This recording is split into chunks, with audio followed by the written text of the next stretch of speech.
So my name is Polly. I work in publishing, and I've worked in publishing all my life, all my working life. I was working at Condé Nast in the early 90s when I bought a flat in Notting Hill Gate, which I lived in. And I was very lucky. Within the next couple of years, I had the opportunity of buying the flat next door. So I bought that and rented it out.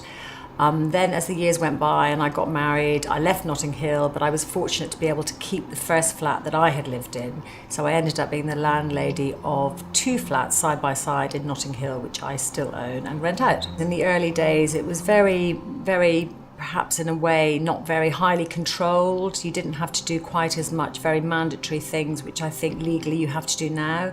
I think that's been a fantastic development, actually. I think it's quite right that that is the case. The tax issue is obviously looming, and many landlords, I'm sure, are feeling more anxious about the rate of income they're going to get from property. And of course, costs have gone up hugely, so a lot of the work that you end up needing to do on property can be quite expensive. But I think, in a way, a lot of those restrictions and the mandatory rules are now enforced to protect tenants, which I think is fantastic, so I have no issue with that. I mean, I guess the best part of being a landlord is, of course, the income, which is very nice. But I think it's also fantastic to own property. I've been very fortunate to be able to do that. I also have 2 daughters, and I suppose in time I'd like to think that they might well be able to live in those flats. I suspect they will struggle to be able to afford to buy 2 flats in Notting Hill.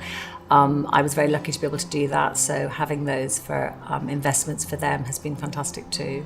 I think the advice I would give fellow landlords is very much around looking after your tenant and your property. I think it's incredibly important to provide a good place for people to live in. Rents are very high, they expect a lot more, and they should in fact get much more.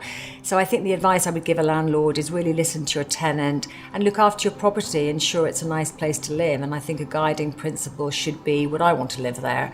Ironically, in my case, I did live there, so I know the flats really well, and I do absolutely love them, but I do make the time and spend the money to look after them. So I would recommend, if for anyone who's thinking about being a landlord, is a landlord and isn't a member, definitely join the NLA. It's been a fantastic organisation. I've been a member for a number of years. They've helped me through so many challenging times, good advice.